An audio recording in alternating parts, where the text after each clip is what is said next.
waiting for Ankit to join in. And hello everyone. Hello Preet. Hello Vanilla. Hello Vanshika.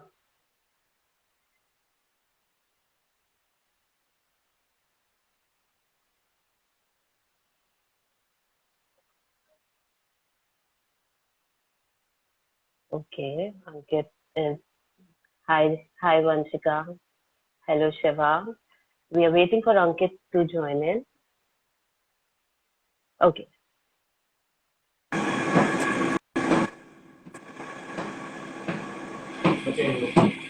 Hi Ankit, how are you? Ankit, can you tilt your camera? Ma'am, am I audible to you?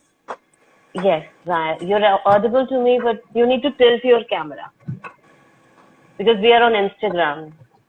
We have to be vertically. Yeah. Okay. Yeah. Perfect.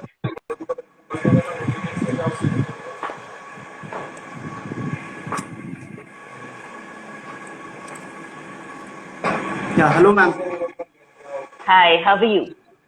I'm good ma'am, I'm good. आप बताइए. बस बहुत बढ़िया. तो अंकित सबसे पहले तो आप अपना इंट्रोडक्शन खुद ही दे दीजिए.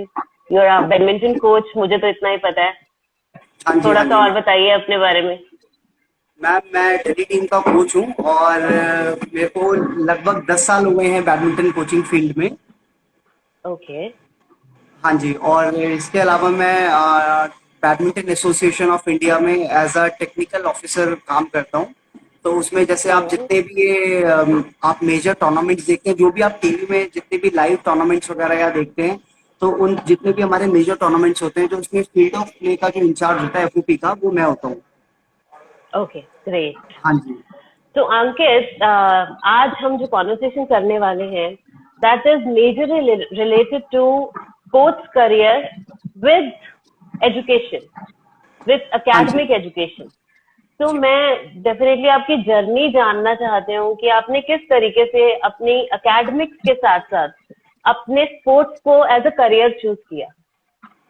मैम मेरा तो ऐसे रहा कि जैसे स्कूल में क्या होता था कि इनिशियली तो जब हम इतना अच्छा परफॉर्म नहीं कर रहे हैं, हमने कोई टाइटल अचीव नहीं किया है, उस टाइम पे तो हमें हम्म. बहुत ज्यादा प्रॉब्लम हुई है स्कूल और स्टेट हमारे स्पोर्ट्स को मैनेज करने में. क्योंकि उसमें क्या है कि ओके. स्कूल वाले भी आपको तभी सपोर्ट करते हैं जब आपके पास कोई अचीवमेंट होती है. जब आपके पास कोई राइट. अचीवमेंट नहीं है, तब तक स्कूल वाले आपको बिल्कुल सपोर्ट नहीं करते हैं. तो उस टाइम पे तो मतलब मुझे भी काफी ज्यादा हार्ड टाइम था हम लोगों का. कि मतलब I hmm. Use to wake up 4 in the morning and 4 बजे हम लोग उठने के बाद ट्रेनिंग करने जाते थे. देन हम will come back by 6:30, 6 o'clock, sometime 6:30. फिर वापस हम रेडी होके 7:30 स्कूल जाना. फिर उसके बाद वहां से 1 बजे या 2 बजे वापस आना. फिर उसके बाद अगेन हमें खाना पीना खा के फिर 3 बजे से हमारा सेशन होता था. फिर 3 से हमारा पूरा 5-6 बजे तक के 3 घंटे का सेशन होता था. फिर उसके बाद जाके हम लोग अपना ट्यूशन करते थे 7 बजे से 7 से 8 या 9. तो हफ्ते में लगभग 6 दिन हमारा ऐसे ही हो जाता था. तो आपको अपनी एजुकेशन करने के साथ साथ बहुत तकलीफ आई होगी इस चीज में हाँ जी कि मैम, हाँ स्पोर्ट्स जी, भी करना करेक्ट. है, पढ़ाई भी करनी है. करेक्ट, ये दोनों करेक्ट. चीजें आपने करी कैसे? ये एग्जैक्टली. जर्नी मैं जरूर जानना चाहती हूँ और मेरे व्यूअर्स भी जानना चाहेंगे. मैम इनिशियली तो हमारा ऐसा हुआ कि जैसे मैंने खेलना शुरू किया, तो हमारे जो कुछ स्पोर्ट्स टीचर थे तो उनका काफी सपोर्ट रहा हमें. तो उन्होंने क्या किया, हम्म. मतलब हमें पहले तो हाफ डे उन्होंने हमें ऑफ दे दिया कि आप स्टार्टिंग के 4 पीरियड में आप you can join your classes, और लंच के हम्म. बाद you can go to your practice session. तो उसके बाद हम्म. हम वहां पे चले जाते थे. बट उसमें क्या होता था कि जो 4 पीरियड जो हम मिस कर रहे हैं, उसका जो हम कंपनसेट करते थे वो हम ट्यूशन क्लासेस में कर पाते थे.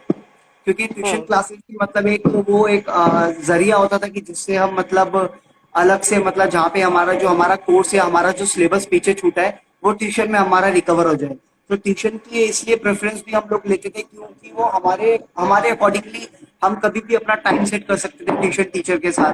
तो एक ये बड़ा बेनिफिट था उस चीज का. तो जो आपने अदरवाइज तब अगर कभी ये ये वाली नहीं. चीजें नहीं हो पाती तो पॉसिबल नहीं हो एग्जैक्टली. पाता. हाँ नहीं, जी. आपने तब कभी ये नहीं चाहा कि मैं होम स्कूलिंग कर लूं, बिकॉज होम स्कूलिंग में आपके पास अपने हिसाब से वर्किंग प्लेइंग आवर्स भी होंगे, स्टडी आवर्स भी, सब अपने करेक्ट हिसाब से, ma'am, because correct. Home schooling का एक मतलब उस बेनिफिट होता टाइम है। पे, हाँ जी मैम, करेक्ट, मतलब उस टाइम पे भी हम, मतलब एक्चुअली अभी तो इतना सारा एडवांस चीजें हो गई है, इतना ज्यादा एक्सपोजर आ गया है, और ऑनलाइन स्कूलिंग भी अब गवर्नमेंट ने आई गेस लीगल कर दी है। तो हमारे वाले टाइम में ऑनलाइन स्कूल और ऑनलाइन स्टडीज तो ऐसा कुछ होता ही नहीं था। I am talking about 2006, 7, 8, 9। तो उस टाइम पे तो इतना ज्यादा स्मार्टफोन और ये सारी चीजें तो 2009-10 के बाद आनी शुरू हुई है। तो तब तक तो हम्म। ऐसा इतनी ज्यादा नहीं थी चीजें। तो तब हमें यही लगता था कि अगर मतलब एक स्कूल का कुछ पॉसिबल हो हमें, कि अगर हमारा मतलब जैसे कि हम लोग तो यही रहते थे कि अगर हम खेल रहे हैं तो हम पढ़ कैसे पाएंगे, क्योंकि एक प्लेयर को क्या राइट। होता है कि करीब करीब आपको 8 से 10 घंटे चाहिए होते हैं एक दिन की प्रैक्टिस के लिए। अगर आप अपने दिन भर के, आप 3 सेशन हम लोग लेते हैं, तो 3 सेशन में हम लोग क्या करते हैं, एक घंटे, एक सेशन हमारा 3-3, ढाई-ढाई घंटे का होता है। तो अगर हम हम्म। 3 सेशन भी अगर एक दिन में लगा रहे हैं तो हमारे 8 से 9 घंटे की ट्रेनिंग वैसे ही हो जाती है। फिर उसके बाद बॉडी एक्सर्शन इतनी होती है कि हम लोग उसके बाद पढ़ाई लिटरली नहीं कर पाते। अगर हमें टाइम भी मिले तो भी फिर ये है कि हम अपना, क्योंकि बॉडी इतनी थकी हुई होती है, आप एक सेशन के बाद आपको 2 से 3 घंटे का बफर टाइम मिल रहा है, 1 से 2 घंटे का बफर टाइम मिल रहा है। उसके बाद फिर आपको 2 घंटे के ब्रेक के बाद आपको फिर से 3 घंटे खेलना है। फिर उसके 1-2 घंटे के ब्रेक के बाद आपको फिर 1-2 घंटे खेलना है। उसके बाद जो आपका बचा कुछ टाइम हो तब आप वो टाइम पढ़ाई के लिए निकालो, तो वो बड़ा मुश्किल हो जाता है। तो अगर उस टाइम पे और होम आपका स्कूलिंग होती हो पेरेंट्स तो का बहुत क्या, अच्छा हो सकता है। पेरेंट्स का क्या सपोर्ट रहता था आपके साथ? पेरेंट्स का, मैं वही बोल रहा हूँ, आपका आप लोग आपको सपोर्ट तब करते हैं जब आप कुछ अचीव करने लगते हो। जैसे हमारे इंडियन मेंटालिटी अभी यही है कि you need to go to school. आप चाहे स्कूल में जाओ, पढ़ाई करो ना करो, बट आपको जाना ही जाना है। आपके 365 दिन आपकी अटेंडेंस पूरी होनी चाहिए। तो still the parents are like that. हाँ जी, तो मतलब तो मेरे ओके। साथ भी ऐसे ही रहा कि पेरेंट्स को ये था कि नहीं, स्कूल जा रहा है तो पढ़ रहा है। अगर ये जैसे मेरा था कि मेरे को स्कूल वालों ने भी हाफ डे अलाउ कर दिया था कि आप हाफ डे, फर्स्ट हाफ तक आप स्कूल में रह सकते हो, लाइक हम्म। 9:30, 10 o'clock तक you can be at school, और उसके बाद आप अपना लंच के बाद आप अपना चले जाओ। तो बट मेरे हम्म। घर वालों को तब भी यही था कि लंच के बाद भी अगर मैं आ रहा हूँ तो मैं स्कूल बंक करके आ रहा हूँ। मतलब काफी टाइम तो मुझे एग्जैक्टली। उनको समझाने में लग गया कि नहीं, ऐसा भी होता है, मतलब मैं हाफ डे के लिए स्कूल जाता हूँ और मेरे स्कूल ने मेरे को अलाउ कर रखा है। हम्म। तो तो ये वाली हमारा चीज जैसे होती है। पढ़ाई का हमारा अपना एक इनिशिएटिव है जिसमें हम पेरेंट्स को भी गाइडेंस देते हैं, सपोर्ट देते हाँ हैं जी, टू गो हाँ फॉर जी, होम स्कूलिंग एजुकेशन। और हाँ जी, अपने हमारे जितने भी स्टूडेंट्स हैं उनको हाँ हम एक जी। प्रॉपर गाइडेंस देते हैं। तो ओके। आपको क्या लगता है कि हमें इस इनिशिएटिव को प्लस हाँ जी, जितनी भी हमारी एकेडमी, स्पोर्ट्स की एकेडमीज हैं या एक्स्ट्रा को हाँ जी, करिकुलर एकेडमीज हैं, हमारी जैसी एकेडमीज और स्पोर्ट्स एकेडमीज मिलकर हम हाँ इस जी एजुकेशन सिस्टम में क्या चेंजेस ला सकते मैम, ये तो काफी अच्छी चीज है। मैं एक इसको अगर बोलूँ तो ये रिवोल्यूशन होगा हमारे इंडियन अकेडमीज में, इंडियन हैं? स्टडीज में, राइट। जो हमारी एजुकेशन सिस्टम है यहाँ का। तो इसमें बहुत ही हम्म। ज्यादा रिवोल्यूशन होगा, क्योंकि हमारे यहाँ पर क्या है कि मतलब जैसे हमेशा से ही चलता है कि अगर बच्चा कोई पढ़ रहा है तो आप उसको सिर्फ पढ़ाई में डालो, अगर वो बच्चा खेल रहा है तो आप सिर्फ स्पोर्ट्स में डालो। ये मेंटालिटी बहुत गलत है। तो मेरा ये मानना है कि अगर आप खेल भी रहे हो तो आपको पढ़ाई भी उतनी ही इंपॉर्टेंट है जितना आपका स्पोर्ट्स है। तो उसमें क्या है कि अगर हम किसी बच्चे को अपना अगर हम खिलाने, किसी को हम अकेडमी में डाल रहे हैं, क्या किसी को हमने बैडमिंटन हो गया या कोई अदर स्पोर्ट हो गया, अगर हम उसको प्रॉपर उसको ट्रेनिंग दे रहे हैं, पूरे दिन भर का सेशन लगा रहे हैं, और उसके लिए हम उसका हम्म। स्कूल मिस करा रहे हैं। तो यहाँ पे दो चीजें होती है मैम, एक होता है स्कूल मिस करवाना, और एक होता है कि अगर आप स्कूल मिस करवा रहे हो बट वो अपना बच्चा एनी हाउ अपने ट्यूशन से या किसी और चीज से अपना सेल्फ स्टडीज करके अपना वो सिलेबस पूरा कर रहा है, और जब भी वो अपना एग्जाम दे रहा है तो वो उसमें खूब अच्छे एग्जाम में भी वो एक्सेल कर रहा है। तो हम्म। एक ये वाली चीजें होती हैं। तो मेरा तो ये मानना है कि अगर जैसे होम स्कूलिंग है और अगर अब ये धीरे धीरे अगर आना शुरू हो जाए तो इससे हमारे इंडियन एजुकेशन में काफी ज्यादा अच्छा रिवोल्यूशन आ सकता है, और स्पोर्ट्स में भी रिवोल्यूशन आ सकता है। क्योंकि जब बच्चे थोड़ा सा कॉन्फिडेंट फील करेंगे इसको लेके कि हाँ, होम स्कूलिंग जैसी चीज भी है जिसमें हम अपने टाइम के हिसाब से पढ़ सकते हैं, हमें दिन भर में जब हम्म। भी हमें टाइम मिले, इट जस्ट कि आपको अपना सिलेबस पूरा करना है हम्म। और आपको अपने पूरी पढ़ाई से अप टू डेट रहना है। तो वो बच्चा अगर अपने टाइम के हिसाब से कभी भी आगे पीछे कर सकता है, उसके बीच में वो अपना खेलने के लिए भी टाइम निकाले, बाकी करिकुलर एक्टिविटी के लिए भी टाइम निकाले, तो उससे बेस्ट चीज तो कोई हो ही नहीं सकती है। हमारे viewer Vanshika Verma wants to know, Indian mentality will cope up with home schooling eventually, ये लगता है क्या आपको? मैम लगता तो अब जैसे जो हमारा यूथ है, अब जैसे हमारे पेरेंट्स हैं, अब जैसे हमारे हम्म। पेरेंट्स हैं तो उनको तो ऑनलाइन सिस्टम वाला वो आज भी खराब बोलते हैं।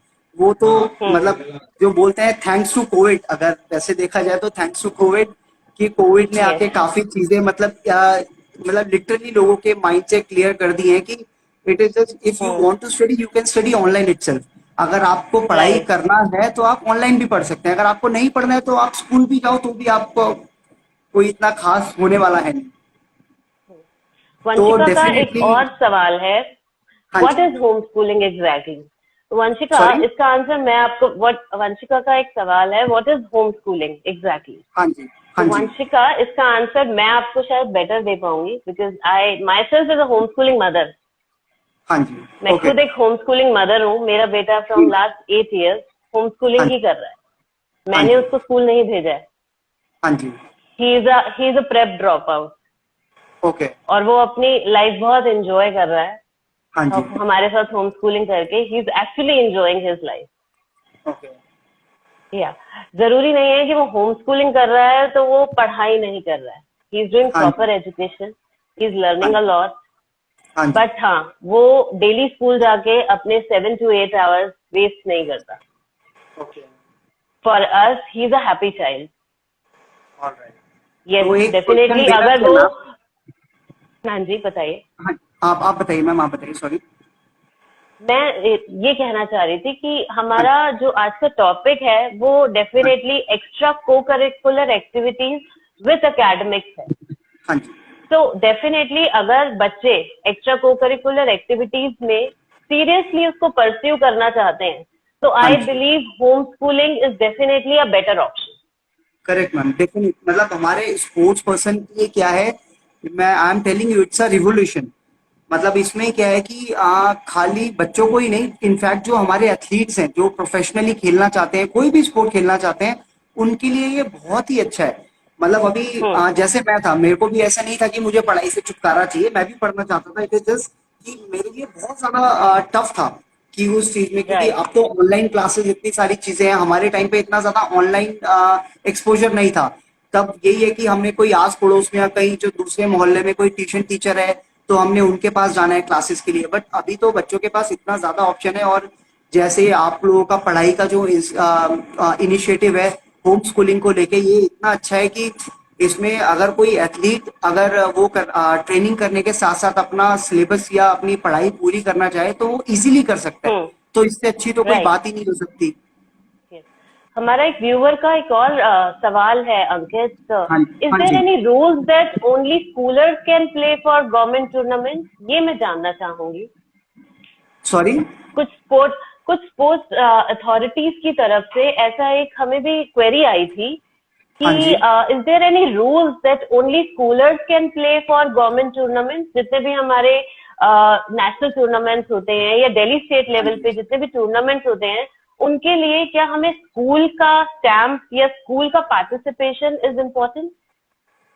नहीं मैम, आपको स्कूल का एफिलिएशन तब चाहिए होता है जब आपको अपना डेट ऑफ बर्थ या अपनी ऐसे कोई आइडेंटिटी प्रूव करनी हो।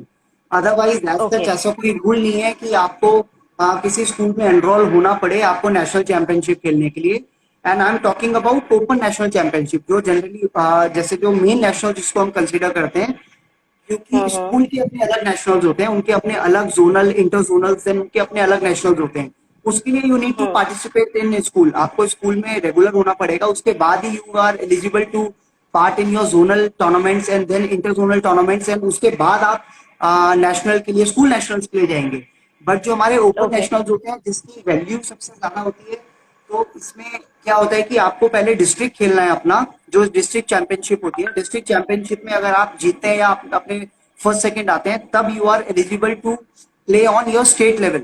तो स्टेट लेवल पे जब राइट। आप खेलते हैं और जब आप अपने स्टेट लेवल में फर्स्ट सेकंड या थर्ड नंबर पे आते हैं, तब आपको नेशनल हम्म। में पार्टिसिपेट करने का चांस मिलता है। तो वहां पे एज ओके। सच स्कूल का कोई ऐसा रोल नहीं है।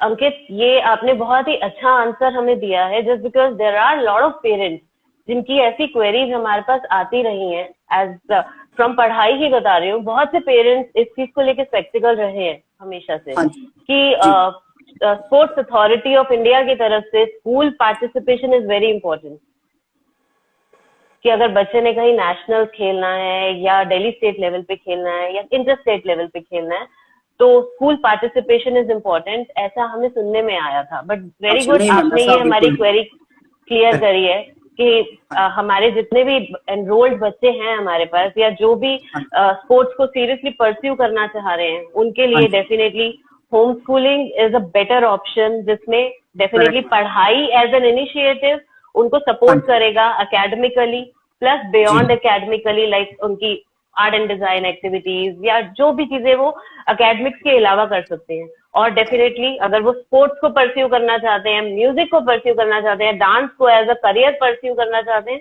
Home schooling is definitely a better option for them. Correct. और अंकित, एक और सवाल हमारा वंशिका की तरफ से आया है। Do you think you would have pursued home schooling if this was available to you at your time? Definitely इससे अच्छा तो कोई ऑप्शन हो ही नहीं सकता था। और मुझे लगता है कि अभी क्या है कि I am not into more into studies, but क्योंकि क्या है कि जब आप खेल रहे हो, आप प्रैक्टिस कर रहे हो, तो आपको पूरे मतलब 365 में से एटलीस्ट आपको 300 दिन तो आपको रेगुलर आपको ट्रेनिंग करनी पड़ेगी। राइट। और एक एथलीट की लाइफ बहुत ही ज्यादा डिफरेंट होती है। जो एक बच्चा प्रॉपर रेगुलर स्कूल जाता है सुबह 7 से 3 बजे वाला जो बच्चा है, उससे कम्प्लीटली डिफरेंट होती है एक एथलीट की लाइफ। तो हमारा क्या होता है, हम सुबह 4 बजे एक सेशन लेते हैं, उसके बाद हम लोग 11 बजे एक सेशन लेते हैं, फिर हम लोग शाम को 5 बजे एक सेशन लेते हैं। तो लगभग हम 8-9 घंटे, जितना हमारे यहाँ पे एक आदमी जॉब करता है उसके जो वर्किंग आवर्स होते हैं 8-9 घंटे, उतना ही एक बच्चा छोटी सी एज अंडर 11 अंडर 13 से ही वो बच्चा 8-8 6-6 घंटे ट्रेनिंग करना शुरू कर देता है। तो क्योंकि अब वो बच्चा है तो हर किसी में एनर्जी लेवल, अब वो बच्चा है तो उसके हिसाब से एनर्जी लेवल होगा। अब हम थोड़े से बड़े हो गए तो हम यूज्ड हो गए हैं उस चीज के लिए। तो अगर मुझे उस टाइम पे अगर होम स्कूलिंग का अगर ऐसे कुछ ऑप्शन मिलता तो मतलब मैं तो जरूर उसको करता। ओके। हाँ जी। ओके, एक और सवाल आया हमारे व्यूअर्स की तरफ से। How can you give home schooled kids the opportunity to socialise with others? इसका जवाब भी मैं ही ज्यादा अच्छे से दे पाऊंगी, because again I have a kid who is home schooled, so I think Miss Vanilla 004। Okay, so I would like to discuss कि सबसे पहले तो जरूरी नहीं है कि बच्चा स्कूल जा रहा है तो ही सोशलाइज कर रहा है। There are so many other activities जहाँ पे बच्चा सोशलाइज करता है। और पूरे वर्ल्ड ने ये चीज देख ली है फ्रॉम लास्ट 2 years कि kids were sitting at home, but ऐसा नहीं है 2 साल में बच्चों ने सोशलाइज नहीं किया।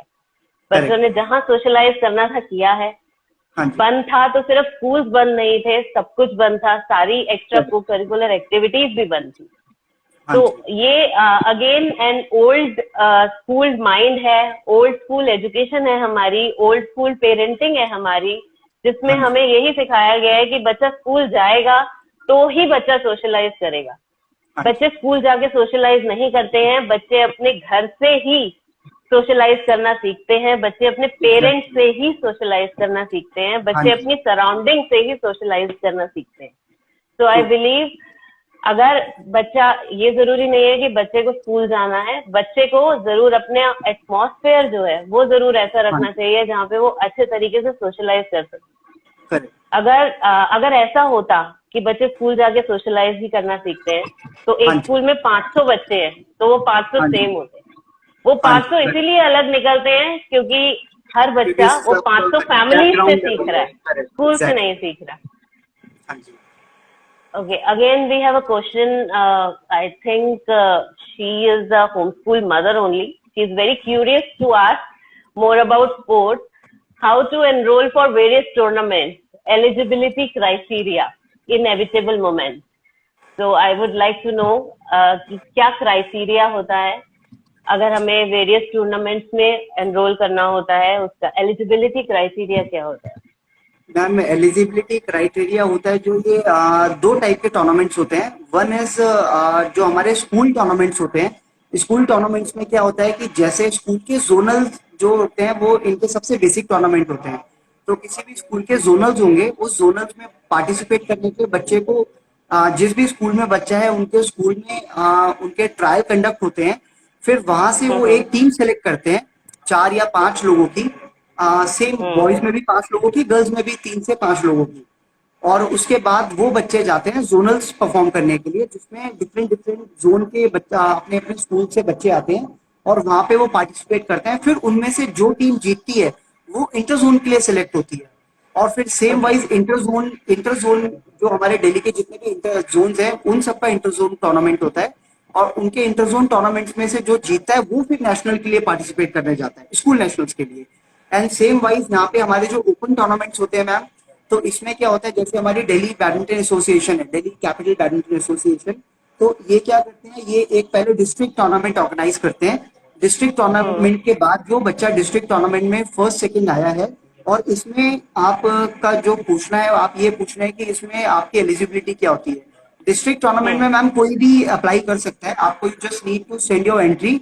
आप इतने सारे ऑनलाइन पोर्टल खुल गए हैं कि आप उसमें अपनी ऑनलाइन एंट्री सेंड कर सकते हैं, आपका ड्रॉ में लिस्ट में नाम आ जाएगा and you are okay eligible.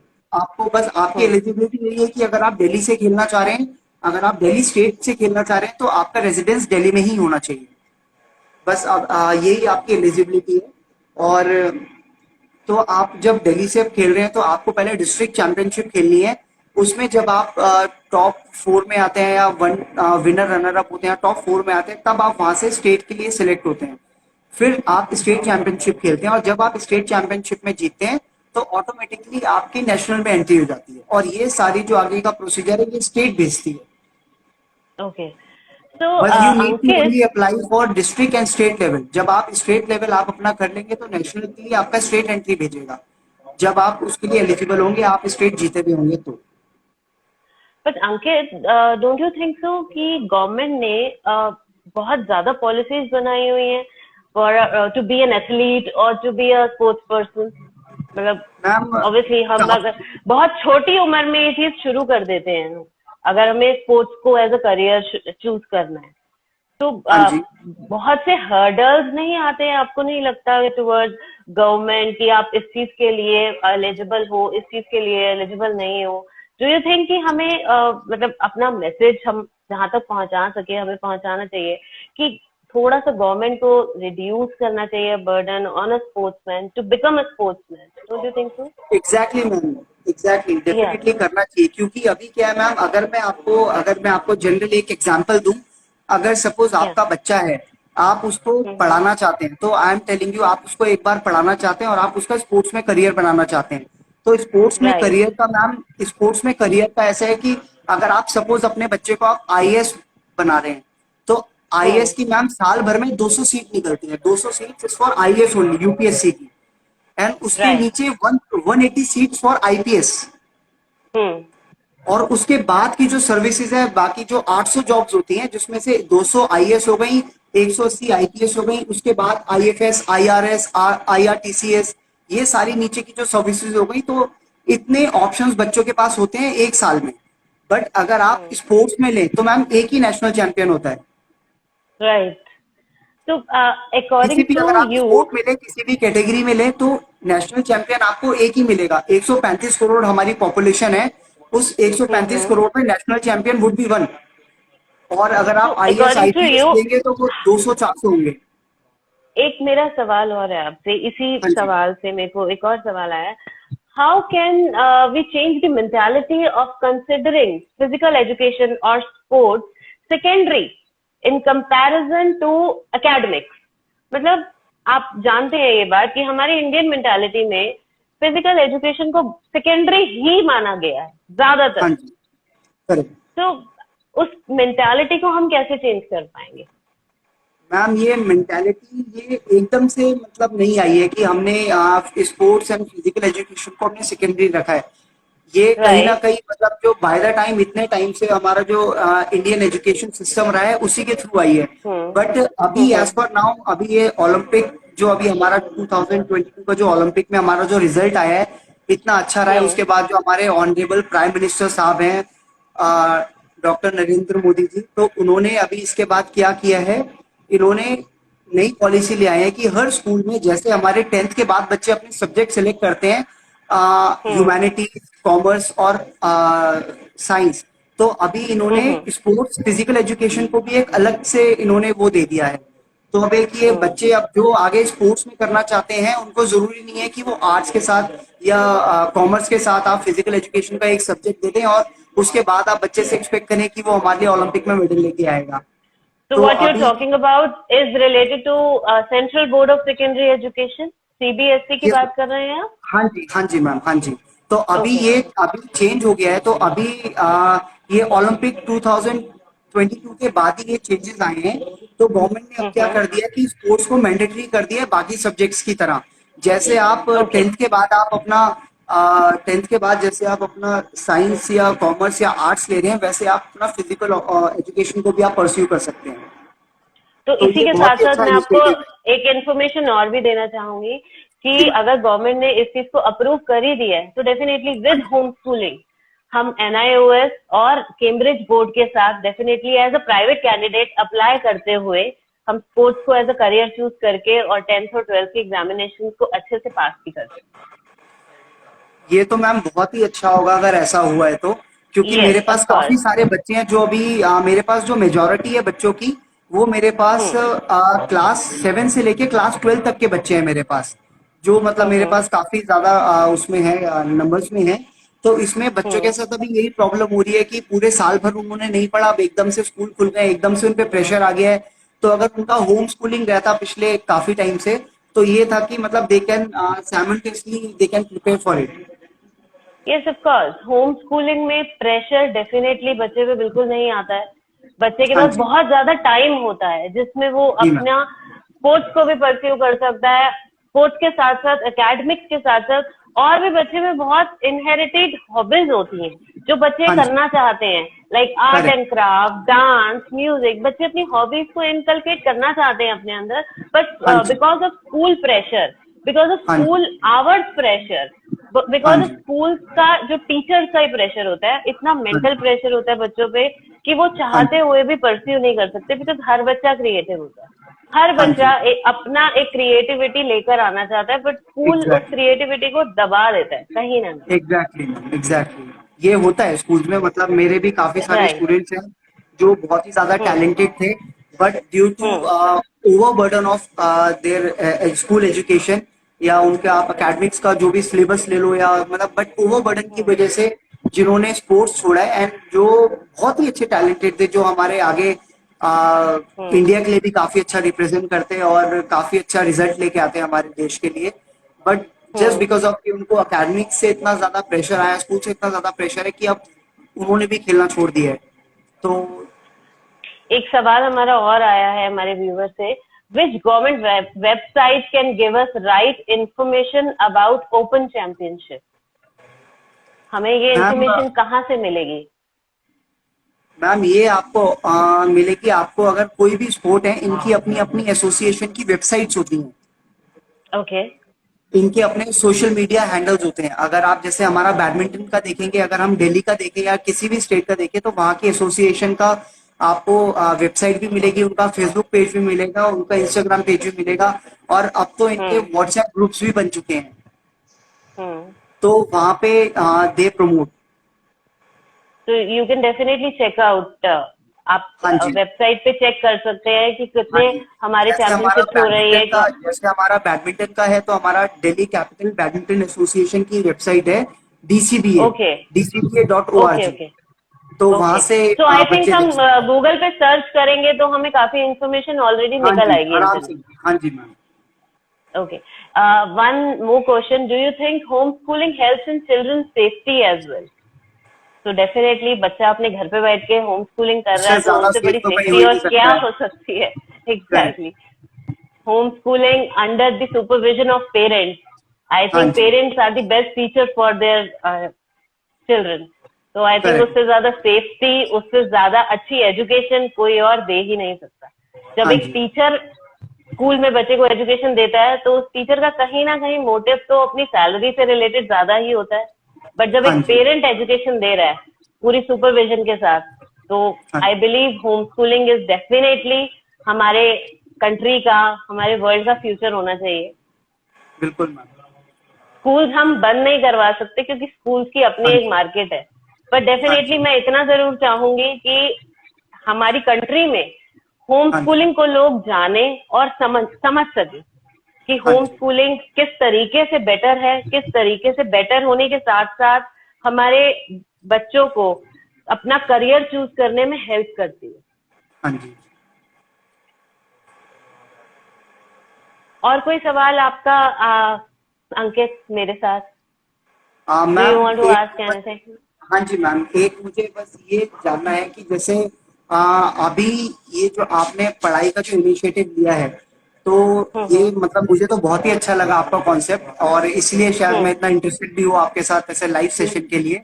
तो बट मैं एक राइट। जानना चाहता हूँ कि जैसे अभी आपने बताया कि जो आप ये अपना जो हमारा सर्टिफिकेशन होता है, जैसे कोई बच्चा अगर होम स्कूलिंग कर रहा है तो आप उसको एनआईओएस से या आईसीएससी बोर्ड से आप इनको वो करवाएंगे, इनके स्कूलिंग कंप्लीट करवाएंगे, होम स्कूलिंग कंप्लीट करवाएंगे। तो ये वर्ल्ड वाइड वैलिड होगी क्या? और ये मतलब जैसे जो हमें कॉलेजेस वगैरह या आगे जब किसी बच्चे को कहीं जॉब के लिए अप्लाई करना होगा तो it is valid world wide और व्हाट?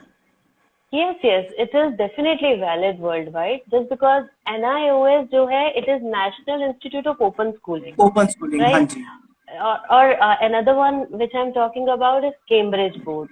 ये हाँ दो जी, ऐसे बोर्ड्स हैं जो प्राइवेटली आपको एग्जामिनेशन अपेयर करने देते हैं, जिसमें हमें स्कूल का नाम देना नहीं पड़ता, हाँ जी, और ये वर्ल्ड वाइड एप्लीकेबल है because NIOS is associated with CBSE only. हाँ जी, जैसे CBSE है, उसी की ओपन स्कूलिंग NIOS के थ्रू होती है। ओके, और एप्लीकेबल के साथ साथ वर्ल्ड वाइड अगर मैं बात करूं, इंटरनेशनली तो लोग होम स्कूलिंग को बहुत अच्छे से समझते हैं। इंटरनेशनली बहुत सी ऐसी यूनिवर्सिटीज हैं जिसमें होम स्कूलर्स को एक्स्ट्रा बेनिफिट्स दिए जाते हैं, एक्स्ट्रा पॉइंट्स ओके, दिए जाते हैं। Alright. Okay, we have one more question.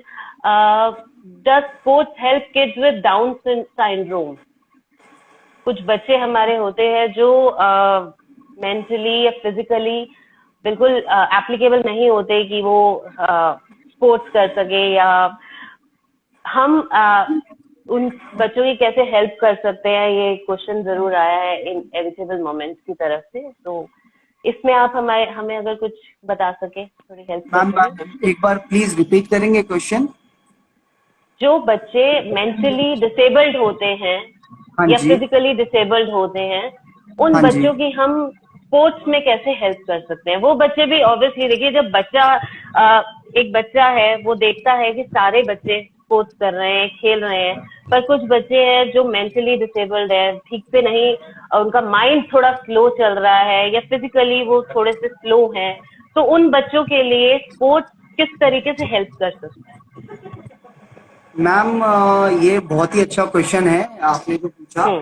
तो मैं ये बताना चाहूंगा कि sports is a way of life. अगर हम्म। आप ये एक जीवन शैली है, अगर आप इसको हम्म। कर रहे हैं तो कोई भी बच्चा अगर कोई फिजिकली या मेंटली डिसेबल भी है तो वो हम्म। इसको करेगा तो डेफिनेटली उनका कहीं ना कहीं अच्छा ही होगा, वो और सोशलाइज होगा लोगों के साथ, तो और एक कॉन्फिडेंस लेवल उनके अंदर आएगा। तो ये है। और बाकी ओके। जैसे जहाँ तक हमारे स्पोर्ट्स में रहता है मैम, अगर आप किसी जैसे मेरे पास भी दो बच्चे आते हैं, उनमें से एक मेंटली डिसेबल है और एक हैंडीकैप्ड है। वो उनका ओके। एक्सीडेंट हुआ था, हाँ जी, उनका एक्सीडेंट हुआ था कभी, बट अभी मैं उनको ट्रेन कर रहा हूँ। और अभी हम्म। मैंने उनकी ये एक्चुअली जो हमारे स्पोर्ट्स में मैम एक पैरा करके भी कैटेगरी होती है, जैसे हमारे बैडमिंटन हम्म। में है पैरा बैडमिंटन। इसमें हमारे जो हम्म। मेंटली एंड फिजिकली डिसेबल्ड जो लोग होते हैं ये उसमें पार्टिसिपेट हम्म। करते हैं। तो मेरा एक हम्म। स्टूडेंट है चिराग बरेथा करके। तो ओके। हाँ जी, और वो अभी काफी अच्छा इंडिया के लिए भी रिप्रेजेंट कर रहा है। हम्म। हाँ जी। तो हमारे भी ऐसे करके जैसे हमारे ऐसे करके एसोसिएशन हैं और ऐसे स्पोर्ट्स भी मतलब उनके लिए काफी आगे अच्छा करियर अपॉर्चुनिटीज भी हैं, और काफी अच्छा है उनके लिए आगे स्कोप में।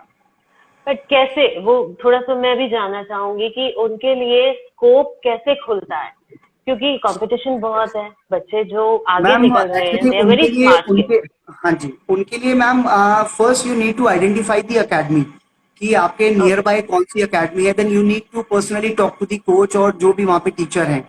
तो आपको उनको मेरे पास एक बच्चा बीच में आया था, वो थोड़ा सा मेंटली डिसेबल्ड था, बट उनके पेरेंट्स ने ओके। मुझे नहीं बताया। तो अच्छा। हाँ जी, उनके पेरेंट्स ने मुझे नहीं बताया, तो मैंने उनको हम्म। मतलब वो कुछ थोड़ा कम परसेंटेज था, but he was little bit. तो मैंने हम्म। उनको नॉर्मल अपने ग्रुप में बच्चों के साथ छोड़ा एंड रखा। But hmm. Later I get to know कि उसको प्रॉब्लम है। Then I spoke to his parent. तो जब मैंने उनसे हम्म। बात की तब उन्होंने मुझे बताया, तो उसके बाद से तब मैंने उसका थोड़ा अलग से ध्यान रखना शुरू किया, और थोड़ा उसको अलग अच्छा। से क्लासेस में थोड़ा अलग से उसके ऊपर अटेंशन, क्योंकि जो हमारे मेंटली और फिजिकल डिसेबल्ड होते हैं, इनको आपको थोड़ा सा अटेंशन आपको देनी पड़ेगी, तभी they can okay. Do it better.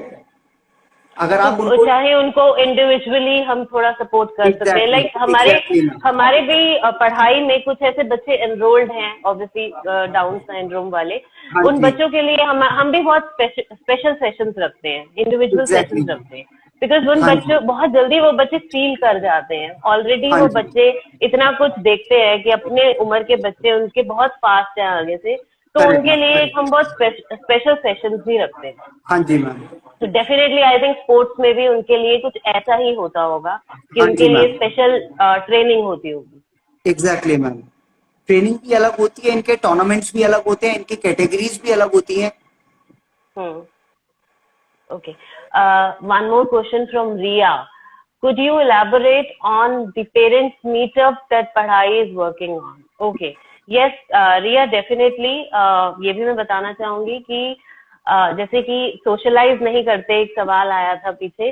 तो अगेन एवरी 15 डेज हम पढ़ाई एक इनिशिएटिव है जो एवरी 15 डेज कोशिश ये करता है कि हम पेरेंट्स को मीट कराएं, कहीं ना कहीं हम पेरेंट्स मिलें और वहां पे हम पेरेंट्स की अच्छी नेटवर्किंग कराएं।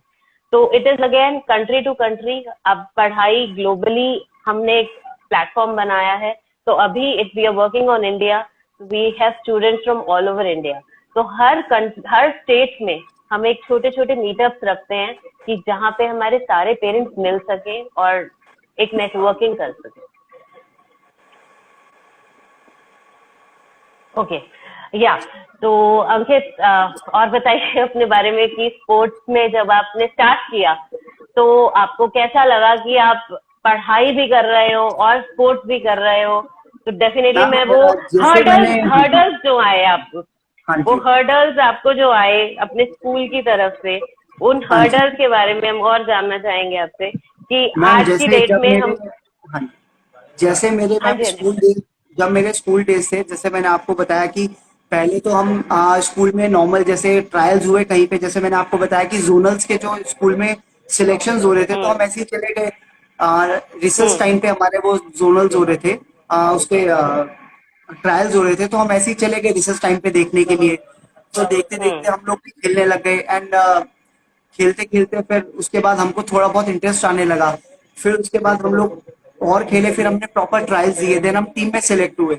और तब भी नहीं पता था कि हम आगे इसको एज अ करियर बनाएंगे, तब बस यही था कि अपना स्कूल करा और साथ साथ जितना भी खेलना है थोड़ा बहुत एज अ फिटनेस के लिए खेला, जैसे भी बट अभी कभी ना हमारे। कभी, कभी ना कभी तो ऐसा एक मोमेंट आया होगा जब आपको लगा होगा कि मुझे स्पोर्ट्स छोड़ना पड़ेगा क्योंकि एजुकेशन अकेडमिकली मैं नहीं कोप अप कर पाऊंगा। कभी ना कभी तो ऐसा point, I am sure school की तरफ से ऐसा प्रेशर आया होगा आपके ऊपर।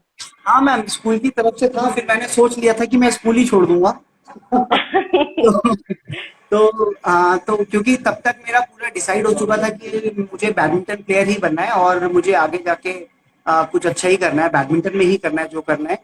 तो फिर ओके। मतलब आई हैड डिसाइडेड, बट उस टाइम पे फिर क्या हुआ कि काफी टाइम तक मेरे स्कूल में मेरे को एक साल का ब्रेक भी आया। तो उसके बाद अच्छा। फिर हाँ जी, क्योंकि पहले आई वॉज इन केंद्रीय विद्यालय, सेंट्रल स्कूल में था मैं केंद्रीय विद्यालय में। तो केंद्रीय विद्यालय वैसे ही वो लोग मतलब बिल्कुल बहुत ज्यादा रिजिड होते हैं अपनी अटेंडेंस को लेके। आई विल नॉट टॉक अच्छा। About studies, I will just talk about attendance. Attendance जरूरी है, पढ़ाई होना हो। अच्छा। हाँ जी, तो ये उसमें क्या ये था। हमारे इंडियन एजुकेशन सिस्टम में ये वैसे एक बहुत बड़ा पॉइंट है कि करेक्ट मैम, व्हेन इट आपको कम्स टू अटेंडेंस स्कूल पूरे साढ़े तीन एजुकेशन। सौ दिन आना है स्कूल। बाकी वो पढ़ाई 50 दिन भी पढ़ाई हो, डजेंट मैटर। राइट। चाहे अभी ऑनलाइन क्लासेस भी स्कूल की चल रही थी, पर स्क्रीन ऑन करनी है चाहे कैमरा ऑफ हो। हाँ जी, एग्जैक्टली मैम, एग्जैक्टली। तो इसमें राइट। तो फिर मेरे को ऐसे हुआ कि 10th के बाद मुझे 1 साल का ब्रेक लगा एंड देन मैंने अपना स्कूल चेंज किया।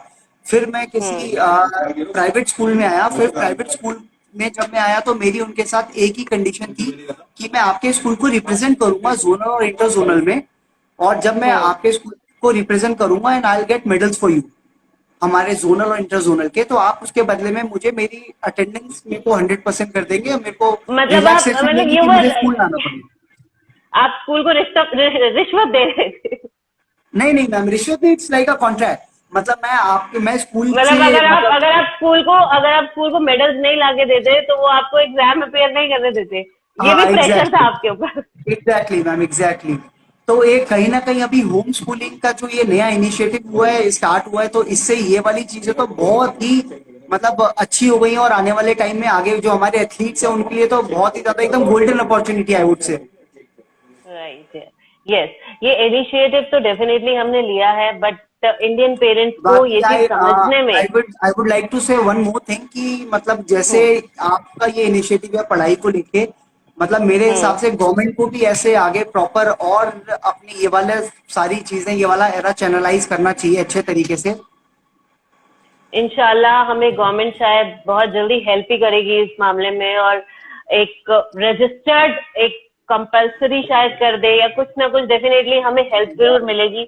तभी मिलेगी जब लोगों तक ये चीज ज्यादा से ज्यादा पहुंचेगी कि होम हाँ स्कूलिंग जी, कितनी इम्पोर्टेंट है आज की डेट में। Correct correct. एक और सवाल है इनएविटेबल हाँ मोमेंट का, can home schooling play NCAA sports? Sorry. NCAA sports क्या होता है मेरे को नहीं पता है, can you elaborate? NCAA sports, can home schooling play NCAA sports? NCAA sports, Ankit, do you have an idea what is NCAA sports?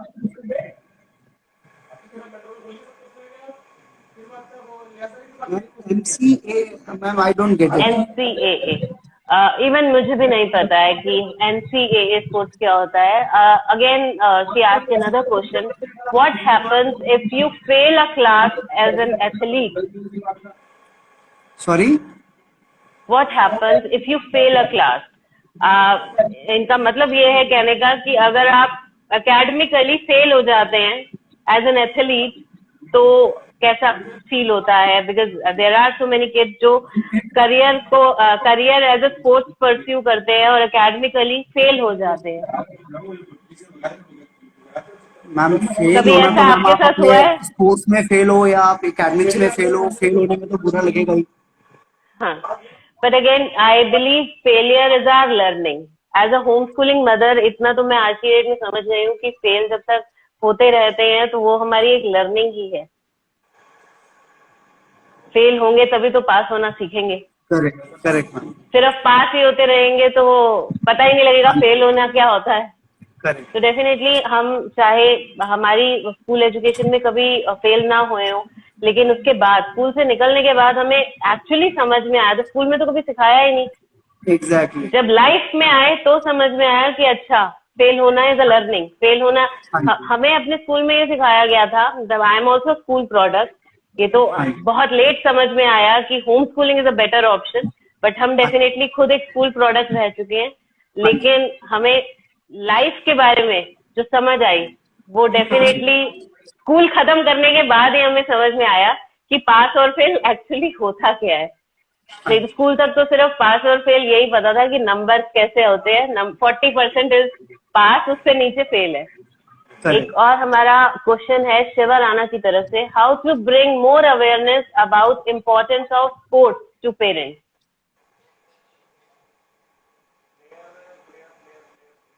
How to bring more awareness about importance of sports?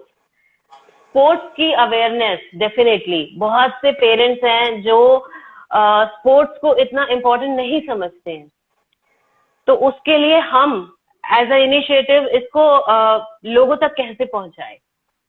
Ma'am first of all मतलब जैसे कि अभी क्या है कि आजकल बहुत ज्यादा एक ट्रेंड है कि आप सबको फिट रहना है and you know you need to get curricular activity, involve into curricular activity.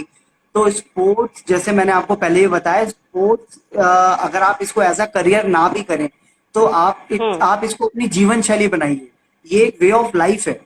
तो और अगर आपको इसको किसी भी बच्चे को, अगर आपको इसको करना है या आपको अगर लगता है कि आपको किसी भी बच्चे को डालना है, तो मुझे लगता है कि ये छोटी एज से जब आप अपने बच्चे को किसी स्कूल में एनरोल कर रहे हैं, फ्रॉम दैट डे इटसेल्फ आपको बच्चे को कोई एकेडमी या कहीं किसी स्पोर्ट्स में इन्वॉल्व करना जरूर चाहिए। और जहां तक बात है कि बच्चे के अंदर उसको अवेयरनेस कैसे लाएं, तो मैं तो यही बोलूंगा कि आप बच्चे को लेके जाइए, जो आपके नियर बाय स्टेडियम्स हैं, जो आपके कोचिंग सेंटर्स हैं। आजकल तो यूट्यूब भी है, आप यूट्यूब में आप 36 तरीके के स्पोर्ट्स एंड उनकी वीडियोस देख सकते हैं।